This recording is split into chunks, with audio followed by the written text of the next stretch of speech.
Di dalam Al-Quran surah An-Nahl itu dikatakan bahwa fihi syifa'ul linnas.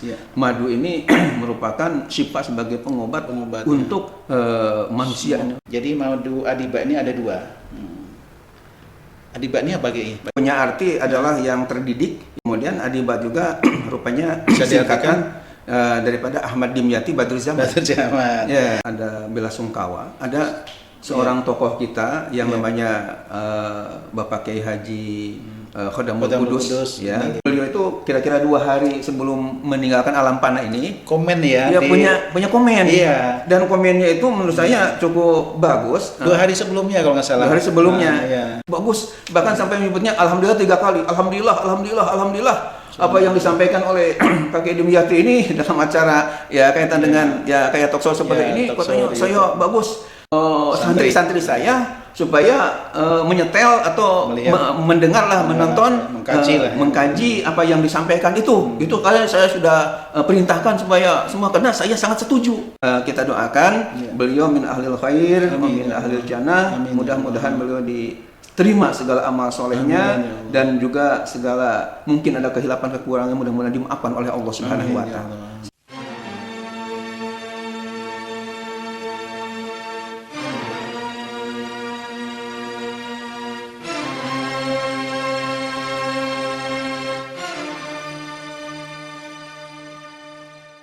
Bismillahirrahmanirrahim.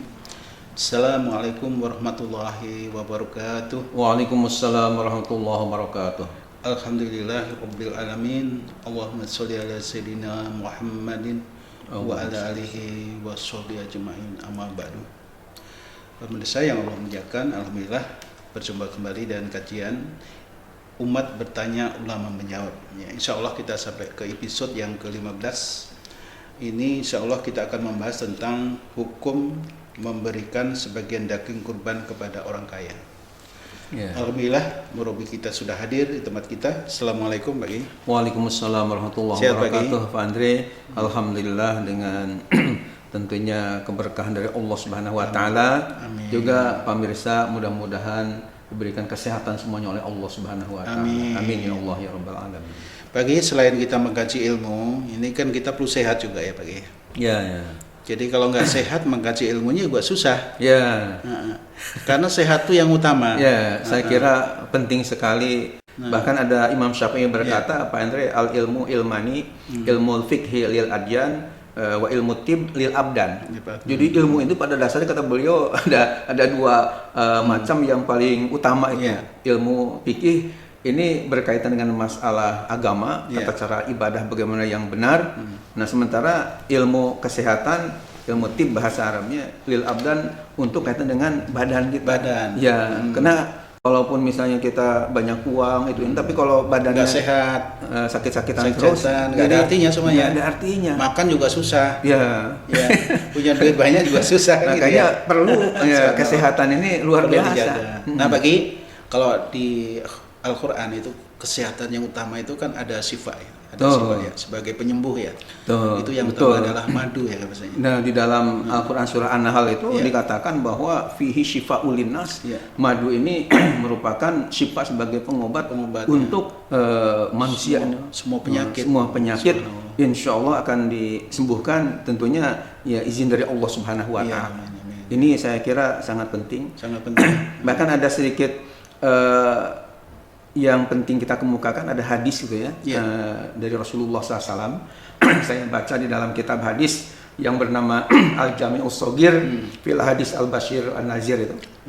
Yang kurang lebih kalau kita hitung di dalamnya ada 10.000 hadis-hadis Nabi.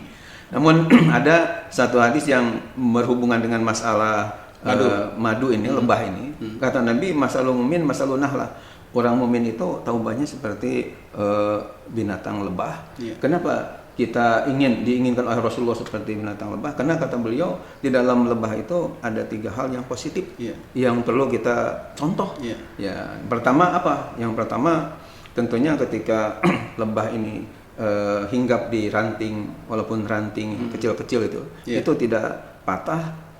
Ini juga kita harus jadi contoh bahwa ketika kita hidup di tengah-tengah masyarakat, jangan sampai ada istilahnya kata-kata kita mungkin yang kasar, sehingga menyakitkan, sehingga pecah hubungan kita, retak hubungan kita sama tetangga, sama tetangga, sama teman yang lain-lainnya. Makanya harus ukhuwah Islamiyah dijaga. Ini yang pertama dari lebah. Yang kedua, lebah itu sehari-harinya itu ketika hidupnya itu selalu dekat dengan bunga-bunga, dengan kembang-kembang. Artinya biasanya kan bunga itu harum, bersih. Nah, kita pun dalam pergaulan harusnya mencontoh binatang lebah ini, yakni kita harusnya dekat dengan orang-orang yang baik, orang-orang soleh, supaya kita istilahnya terbawa. Ya. Istilah orang Sunda kebawakeun kebaikan. Ya, kebaikannya itu menjadi kita terdorong oleh mereka yang soleh-soleh, yang takwa kepada Allah. Yang ketiganya, binatang lebah itu tidak hanya hinggap di bunga-bunga atau kembang-kembang yang harum, ya, akan tapi dia istilahnya itu menggali atau saripatinya itu, ya, mengambil saripatinya dari kembang bunga tadi itu, kemudian dari saripati yang diambil tadi kemudian diproduksilah berupa yang namanya madu itu.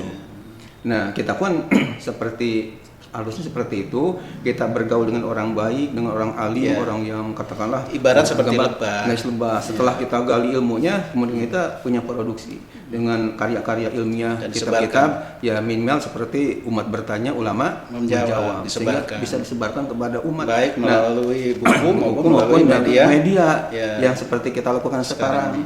Seperti lebah tidak hanya hinggap di tempat yang harum seperti bunga tadi, tapi juga dia berikhtiar untuk memproduksi. Nah, alhamdulillah, rupanya sekarang ini sudah dari pondok pesantren ini. Ya, baik pemirsa, saya sedikit mau mengenalkan nih, sedikit promo ya. Tapi bukan berarti promo ini nggak ada manfaatnya. Bagi kalau kita sedekah itu, nah waktu kita sedekah ini kan memang itu sebagai penolong ya. Kita lagi sakit pun bisa menjadi penolong. Justru kemudian itu kita lagi menjadi dapat musibah pun kita juga bisa terhindar. Allah bisa tanpa wanil bala akan terhindar dari bala yang akan kita terima. Bahkan harta yang kita infakkan atau sedekahkan secara ikhlas lillah karena Allah, walaupun ada wasilah madu, ini insya Allah justru itu harta yang pasti dibawa nantinya. Itu harta kita yang justru yang sebenarnya. Baik pemirsa, di sini saya mau mengenalkan namanya madu adiba. Jadi madu adiba ini ada dua. Adiba ini apa bagi? Ya, adiba itu bisa diartikan. Ini merek udah ternama atau merek? Nah, nama itu sudah ada hubungan sama nama merek itu? Sebuah merek namanya madu adiba. Madu adiba. Ya, adiba sendiri punya arti adalah yang terdidik, yang punya pendidikan yang bagus, ya. Kemudian adiba juga rupanya bisa diartikan daripada Ahmad Dimyati Badrul Zaman. Jadi pemirsa ini rupanya ini adalah madu yang diproduksi oleh Pondok Pesantren Modern Darus Solihin, pimpinan murabi kita yaitu Al Mukarram Dr. Kiai Haji Ahmad Dimyati Badrul Zaman. Nah pemirsa, ini madu ini sebenarnya punya tujuan karena di pesantren ini kan sedang membangun membangun gedung tahfiz belum kelar, kemudian ada yang bangunan yang lain belum kelar. Tanah juga masih terus ada pelelangan. Jadi ini salah satu ikhtiar. Jadi masyarakat bisa mendapatkan fungsi atau manfaat kesehatannya, dan masyarakat itu selain dapatkan ilmu katakanlah rohani dengan kita semacam dialog keagamaan seperti ini, Pak Andre, ya juga mudah-mudahan jadi jasmaninya pada sehat. Dengan beli madu ini insya Allah bermanfaat dan barokah. Amin. Nah pemirsa, nanti mudah-mudahan terus insya Allah bagi nanti pemirsa bisa pesan apabila minat di madu adiba yang harganya ya bisa disebutkan bagi sebutkan. Harga yang besar nih hanya 60.000. Yang kecil ini ada nama pesantren. Nama pesantren ada 50.000 ya. 50.000 rupiah aja. Jadi dua-duanya 100. Tapi kalau dilebihkan juga nggak ditolak karena untuk sebagiannya di situ tertulis untuk pesantren dan anak yatim. Ya, memang ini fungsinya adalah hasilnya untuk pesantren dan anak yatim. Insya Allah. Nah pemirsa nanti bisa dilihat di link di bawah ini, nomor rekeningnya juga ada. Kalau mau WA langsung ya silakan. Nanti bisa dikomunikasikan dengan Pondok Pesantren Darus Solihin. Pemirsa, kita mulai saja kajian kita pada hari ini, yaitu pada kajian episode yang ke-15 bagi. Tapi sebelum dibacakan pertanyaan yang berkaitan dengan pembahasan pada hari ini, kita juga mungkin ada bela sungkawa. Ada seorang tokoh kita yang namanya Bapak Kiai Haji Khodamul Khodamul Qudus, Qudus, ya, innalillahi pimpinan wa pondok inna ilaihi pesantren Nurul Hidayah di Sadeng ya, Sadeng. Lewiliang Bogor. Ya. Itu ada sedikit unik Pak Andre. Beliau itu kira-kira 2 hari sebelum meninggalkan alam panah ini, Komen ya. dia punya komen. Iya. Dan komennya itu menurut saya cukup bagus. 2 hari sebelumnya kalau nggak salah. 2 hari sebelumnya. Nah, iya. Bahkan Di langsung channel ini. iya, bahkan nelpon ke saya juga. Kata-katanya itu yang saya hafal kurang lebih begini. Fotonya bagus. Bahkan sampai menyebutnya alhamdulillah 3 kali. Alhamdulillah. Apa yang disampaikan oleh Kakek Dimyati ini dalam acara ya kaitan dengan ya kayak talkshow seperti ini, katanya saya bagus. Terus terang aja Kakek Dimyati, saya sendiri dalam hati sebenarnya ingin seperti itu, tapi katanya mungkin tawadu beliau ya, rendah hati beliau, tapi cuman kalau saya kepingin aja, tapi untuk bisa melaksanakannya kayaknya berat gitu. Padahal bagus sekali, dan terus terang aja Kakek Dimyati, saya sudah menyuruh kepada santri-santri saya supaya menyetel atau mendengarlah, menonton, mengkaji apa yang disampaikan itu. Itu kalian saya sudah perintahkan supaya semua, karena saya sangat setuju. 2 hari sebelum beliau diambil sama Allah. Sebelum diambil oleh Allah Subhanahu wa taala. Ya Allah, mudah-mudahan kita doakan beliau min ahlil khair, min ahlil jannah. Mudah-mudahan beliau diterima segala amal solehnya, dan juga segala mungkin ada kehilapan kekurangan mudah-mudahan dimaafkan oleh Allah Subhanahu wa taala, sehingga beliau menjadi penghuni surganya Allah Subhanahu wa taala. Amin ya Allah ya rabbal alamin. Dan keluarga yang ditinggalkan, khususnya keluarga besar Pondok Pesantren Nurul Hidayah di Sadeng Bogor, mudah-mudahan diberikan kesabaran. Dan mudah-mudahan juga ada zuriyah beliau yang bisa melanjutkan ya kepemimpinan beliau yang sangat kita muliakan dan sangat kita banggakan. Amin ya Allah ya rabbal alamin. Amin, insyaallah. Berarti doanya insyaallah Allah kabul. Amin ya Allah ya rabbal alamin. Baik, kita lanjutkan pada kajian kita hari ini pagi, yaitu pada episode yang ke-15 ini kita akan membahas masih masalah kurban. Lanjutannya lah ya. Lanjutannya ini pada episode yang ke-15 ke-15 ini, yaitu dengan tema hukum memberikan sebagian daging kurban kepada orang kaya bagi. Jadi hukum memberikan sebagian daging kurban kepada orang kaya. Pertanyaannya begini bagi. Bagaimanakah hukumnya menyerahkan atau memberikan sebagian daging kurban kepada orang kaya? Boleh atau tidak? Baik, silakan bagi kita bahas. Baik, kita bahas, kita jawab pertanyaan bagaimana hukumnya menyerahkan atau memberikan sebagian daging kurban kepada orang kaya, boleh atau tidak. Kenapa ini ditanyakan oleh sebagian masyarakat kita? Ya karena mungkin kan pikiran penanya ini kan namanya kurban ini untuk orang fakir miskin. Nah sementara kadang-kadang ada juga orang kaya tetangga kita, sehingga boleh enggak kalau misalnya kita sebagian yang kita binatang kita kurban itu misalnya sebagiannya lah kita kasih hadiah untuk orang kaya, orang mampu gitu. Sah atau tidak? Itu pertanyaannya. Ya jawabannya adalah hukumnya boleh atau sah ya, sebagaimana fatwa para ulama berikut ini.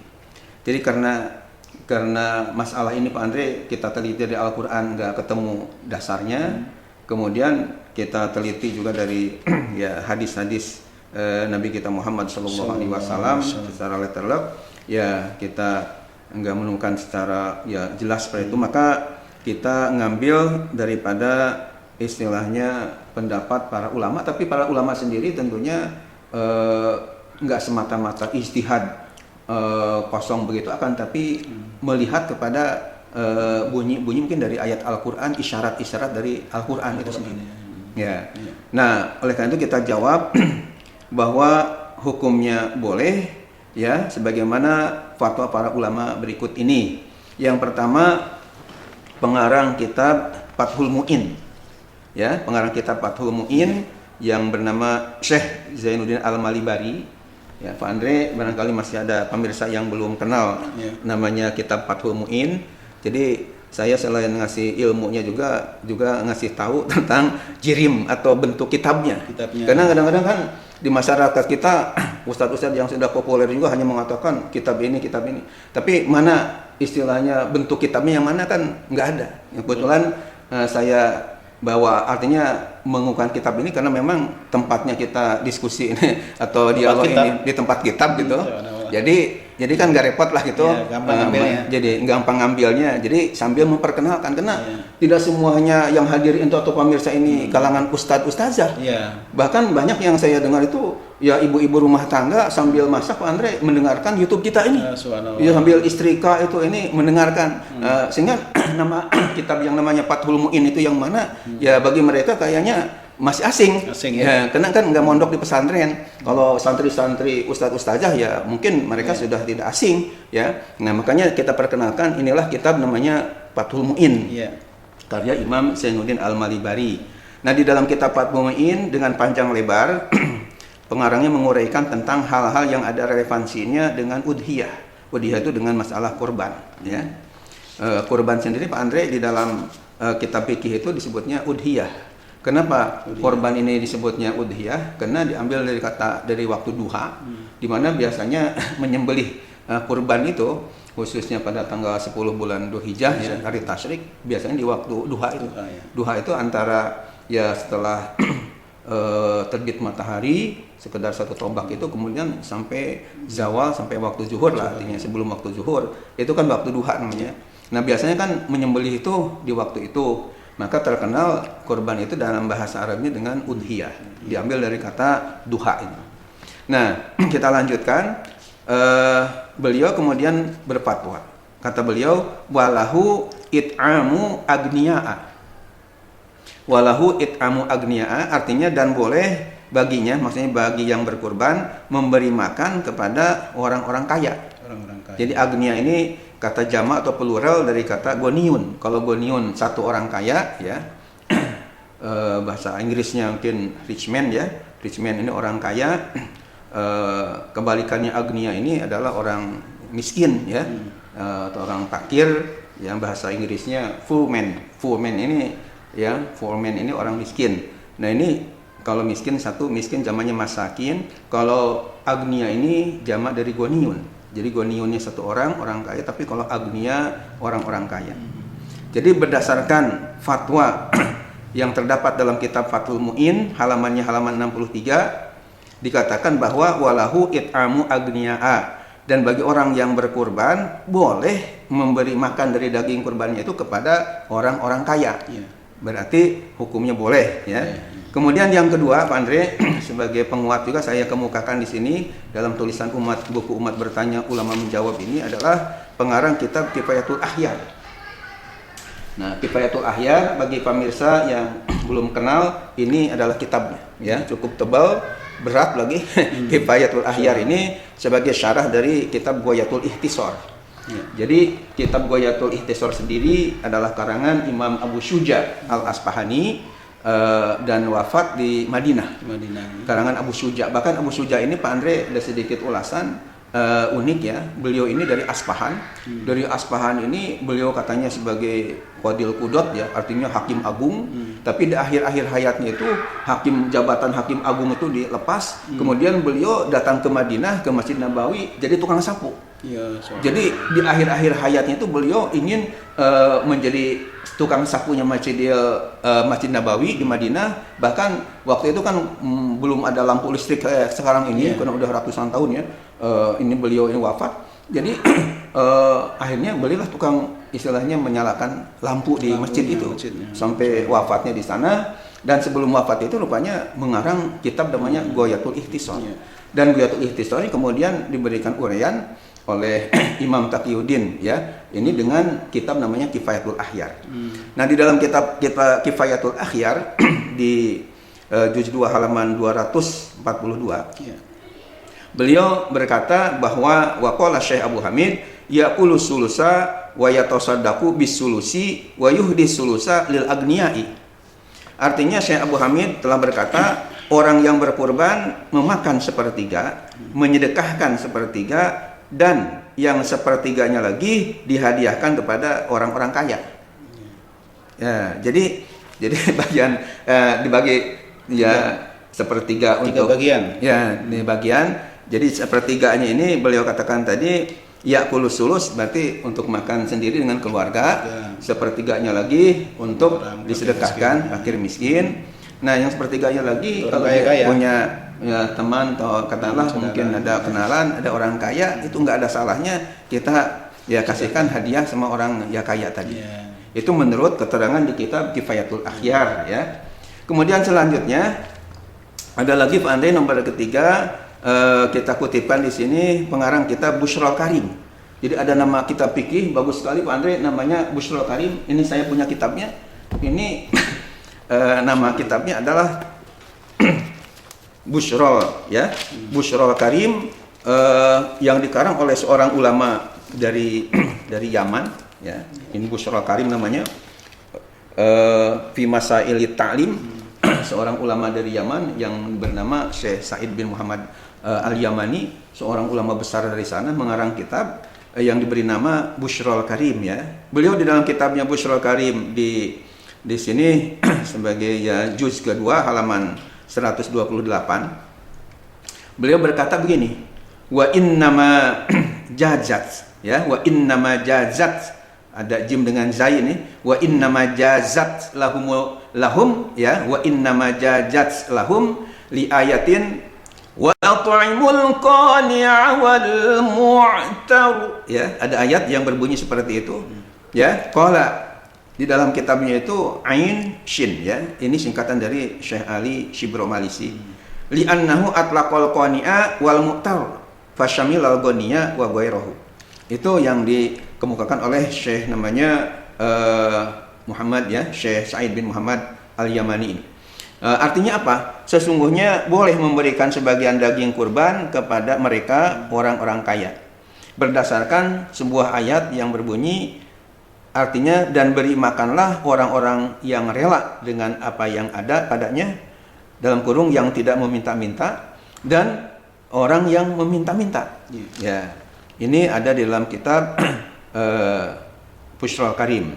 Imam Ali Shibro Malisi telah berkata, karena Allah dalam firman-Nya menggunakan lafaz al-qani'a wal mu'tar ya, al-qani'a wal mu'tar yang mengandung arti umum, maka berarti mencakup orang kaya dan yang miskin.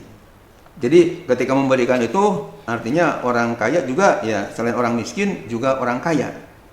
Nah, kemudian masalah ayat tadi kan oleh Imam pengarang Imam Syekh Sa'id bin Muhammad Al-Yamani dalam kitabnya Bushrul Karim hanya potongan atau cuplikan ayat wa at'imul qani'a wal mu'tar. Nah, kemudian saya tuliskan lengkapnya Pak Andre supaya pemirsa juga lebih mantap lagi. Jadi ayat Al-Qur'an tersebut lengkapnya adalah sebagai berikut. Allah berfirman, a'udzubillahi minasyaitonirrajim, bismillahirrahmanirrahim.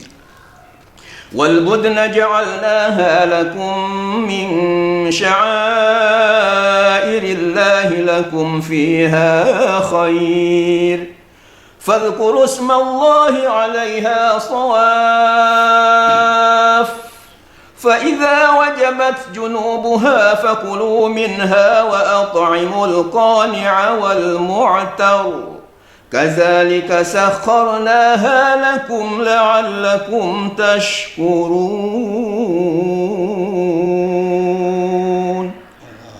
Shadaqallahul azim. Itu Pak Andre ada dalam surah Al-Hajj ayat 36.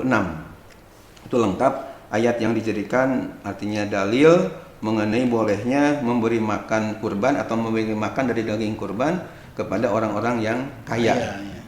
Lengkap ayatnya, terjemahnya, dan telah kami jadikan untuk kamu unta-unta itu sebagian daripada syiar Allah. Kamu memperoleh kebaikan yang banyak ya padanya. Maka sebutlah olehmu nama Allah ketika kamu menyembelihnya dalam keadaan berdiri dalam kurung dan telah terikat. Kemudian apabila telah roboh dalam kurung sudah mati, maka makanlah sebagiannya dan beri makanlah orang yang rela dengan apa yang ada padanya dalam kurung, yakni yang tidak meminta-minta dan orang yang meminta. Demikianlah kami telah menundukkan unta-unta itu kepada kamu. Mudah-mudahan kamu bersyukur. Ya, itu terjemahan dari ayat yang saya bacakan tadi yang terdapat dalam Quran surah Al-Hajj ayat 36. Ya, saya bacakan agak sedikit di istilahnya ada tausyihnya atau ada iramanya. sisa-sisa Karena ini, tadi sisa-sisa suara. sisa-sisa suara waktu ya muda dulu, Masih karena muda. ya yaitu saya sendiri satu pabrik dengan kakak kelas saya Bapak Haji Muammar ZA itu ya. Subhanallah. Ya alhamdulillah. Jadi kori ya waktu Jadi kecil. kori, Jadi sehingga kori. remaja juga di Garut jadi Jadi kori juara juga. juga. Ya terus ke perguruan tinggi Al-Quran. Akhirnya saya mikir apakah dilanjutkan korinya, apakah saya tahfidz dan tafsirnya.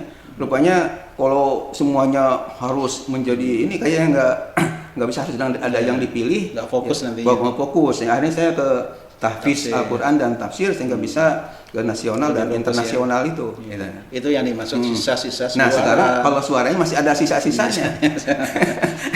ya, ya alhamdulillah. Nah jadi itu Pak Andre terjemahan dari ayat tadi. Iya. Kemudian mengenai penjelasan mengenai bolehnya memberikan atau menghadiahkan sebagian daging kurban kepada orang-orang kaya, ya, kepada orang kaya selain dari kitab-kitab yang telah kami sebutkan di atas, ya, tadi sudah disebutkan nama-nama kitabnya, dapat pula dibaca dalam beberapa kitab berikut. Ya, jadi ada kitab yang lain, Ada rujukan yang lain ya? Rujukan yang lain, yang pertama Al-Majmu' Syarah Muhazzab di juz 8 ya. Itu halaman 415 karangan Imam Nawawi. Nah, mungkin pemirsa ada yang ingin tahu kitab Majmu' Syarah Muhazzab yang dengan takmilahnya sampai 12 jilid ini, ya gede-gede seperti ini karangan Imam Nawawi ya, bagus sekali pemirsa yang saya muliakan. Dan ini Majmu' Syarah Muhazzab ini Pak Andre sebagai tahadusan binimah juga itu dibeli cukup lama, dibelinya tahun 1978 ya. Iya, udah puluhan tahun. Udah 20 tahun lebih. 20 tahun lagi sebelum saya ke PT IKI Iya, sudah punya sudah dulu ada. ini kitab ini. Dan uniknya itu sebelum saya mengkaji kitab ini, kata guru saya namanya Kiai Ismail Asy'ari di Garut ya, di pesantren Al Furqon namanya, dan pesantrennya juga unik Pak Andre, yakni dibuat dari bambu ya, artinya kayu-kayunya dari bambu dan di bawahnya ada empang, sehingga kita kalau mancing itu tinggal bambunya digeser.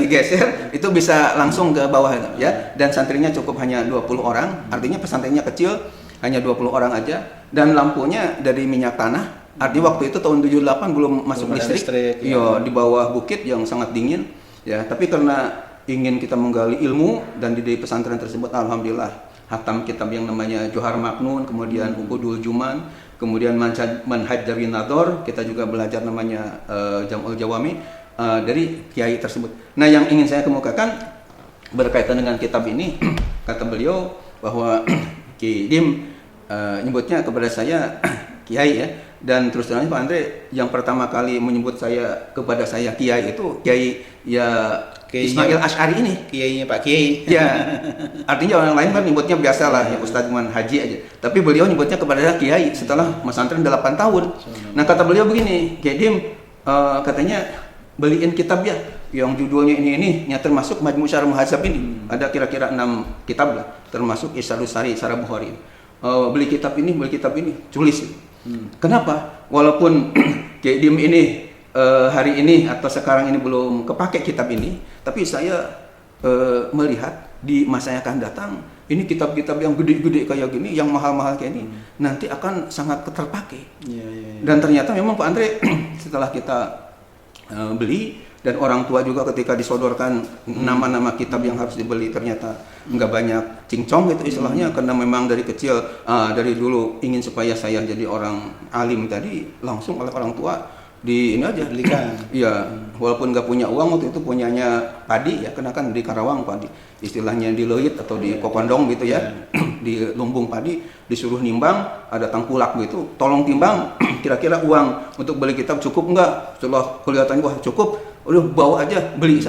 Itu akhirnya kita beli kitab ini dan alhamdulillah di karya-karya ilmiah saya termasuk umat bertanya menjawab hampir ya 50% itu ada di kitab ya, di kepake itu. Nah, ini kitab namanya Al-Majmu' Syarah Muhazzab, ada keterangannya di juz 8 halaman 415. Selain itu ada yang kedua di kitab I'anat Thalibin. Ini sebagai hasiah dari Fathul Mu'in, semuanya 4 jilid. Ini ada di dalam kitab I'anat Thalibin juz 2 halaman 334. Nah, kemudian yang ketiga bisa dibaca juga ya keterangannya di dalam kitab namanya Tarsyihul Mustafidin halaman 202 karangan Said Alawi As-Sagof. Nah, kitab Tarsyihul Mustafidin ini judul ya, nama kitabnya, sehingga pemirsa mungkin ingin punya juga ya seperti inilah yang diberi nama kitab Tarsyihul Mustafidin ya. Jadi kayaknya lengkap ini rujukan-rujukannya. Jadi untuk satu masalah agama aja kayaknya nggak cukup 1-2 kitab ya sebagai rujukan. Ada kitab-kitab yang istilahnya masodir atau maroji atau katakanlah rujukan yang kuat. Nah itu semuanya adalah sebagai dalil atau dasar tentang bolehnya memakan atau menghadiahkan memberikan kepada orang kaya dari binatang kurban tadi. Dan dengan pemberian kita kepada orang kaya tadi, mudah-mudahan seorang kaya juga mikir, ya masa saya punya katakanlah uang untuk kurban hanya diberi ini. Mungkin dia nanti agak malu juga nanti untuk bisa lah. Jadi seolah-olah tersindir juga untuk justru memberikan kurban, mengingatkan. Kadang-kadang kan lupa ya. Bisa aja di satu saat mungkin namanya orang kaya kan sibuk ya, sehingga nggak ingat lagi wah ini musim kurban nih. Nah, kita ingatkan dengan dikasih hadiah berupa daging. Jadi ini lumayan kurban dari saya, tetangganya yang katakanlah mungkin keadaan ekonomi lebih lemah dari dia, akhirnya dia terperangah, wah ini hadiah. Nah, ini menurut hukum nggak salah. Artinya boleh-boleh saja.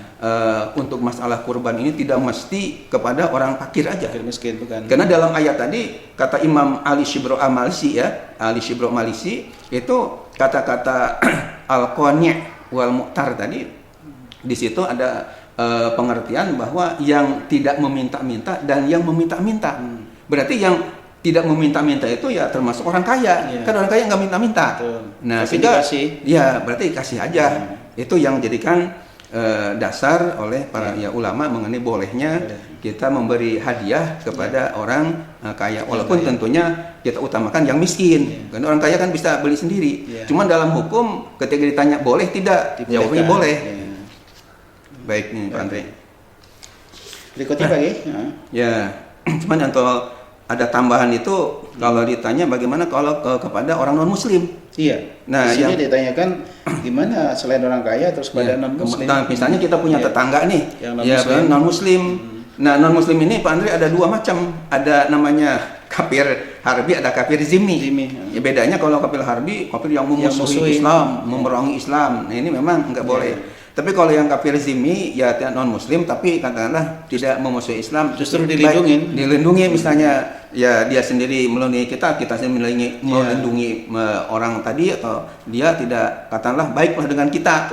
Nah, dalam hal ini kita lihat, coba bahas ya, ini tambahan tadi kan pertanyaan intinya memberi daging kurban kepada orang kaya.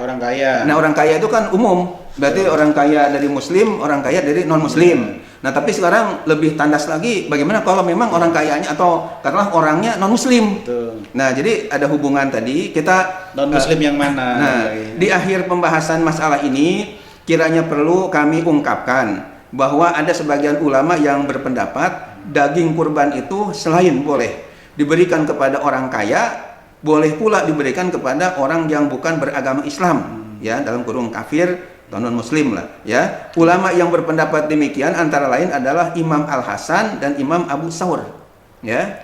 Jadi Imam Al-Hasan dan Imam Abu Thawr itu dengan tegas menyatakan boleh daging kurban diberikan kepada yang bukan beragama Islam, ya. Muslim. Walaupun ini tidak sepakat, Pak Andre. Bahkan saya baca kitab Hasyiah Bajuri itu bahwa ada ulama yang mengatakan melarang gitu ya. Tapi Imam Abu Hasan dan Imam Abu Thawr telah mengatakan boleh, ya. Nah, Imam Ibnu Qudamah dalam kitabnya Al-Mughni wa Syarhul Kabir telah menerangkan sebagai berikut. Wa yajuzu ayut ima minha kafiran wa bihaza qala Hasan wa Abu Thawr wa ashabur ra'yi. Artinya apa? Dan boleh memberikan sebagian daging kurban kepada orang kafir, artinya orang yang bukan beragama Islam. Dan dengan ini telah berkata Imam Al-Hasan, Imam Abu Thawr, dan para ulama rasionalis atau para ulama Kufah. Kufah ini sebuah kota di Irak, ya.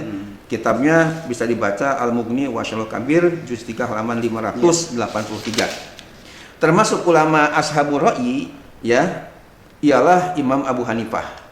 Dan yang dimaksud dengan orang kafir di sini ialah orang kafir zimmi yang tidak memusuhi Islam, bukan kafir harbi. Mereka berkata bahwa daging kurban itu adalah makanan, maka kita boleh memberikannya sebagaimana makanan yang lain. Hukumnya sama dengan sedekah sunat, boleh diberikan kepada orang kaya dan orang yang tidak beragama Islam. Akan tetapi Imam Malik dan Imam Al-Lais memakruhkan memberikannya kepada orang yang bukan muslim. Jadi ada pendapat dari Imam Malik dan Imam Al-Lais memberi daging kurban kepada non muslim hukumnya makruh ya. Sedangkan dalam mazhab Syafi'i boleh memberikannya kepada mereka apabila kurbannya itu kurban sunat, dan tidak boleh apabila kurbannya itu kurban wajib atau nazar. Ini bisa dibaca dalam kitab Al-Majmu' Syarah Al-Muhadzab ya, juz 8 halaman 425.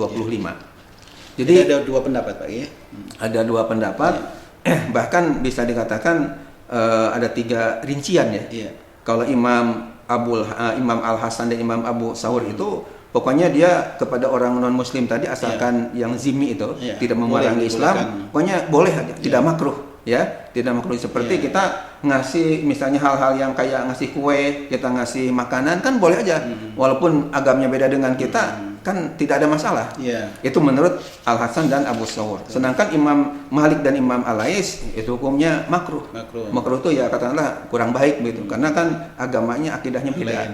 Nah, sementara dari mazhab Syafi'i, yakni mazhab yang mayoritas diikuti oleh umat Islam khususnya di Indonesia, membolehkan. Ya, kalau memang kurbannya kurban sunat seperti biasa, bukan nazar lah, bukan yang wajib, silahkan aja kita kasihkan. Tapi kalau yang nazar wajib seperti penjelasan yang lalu, ya tidak boleh. Kita nggak boleh makan yang punya kurbannya, dan tidak boleh diserahkan kepada non muslim.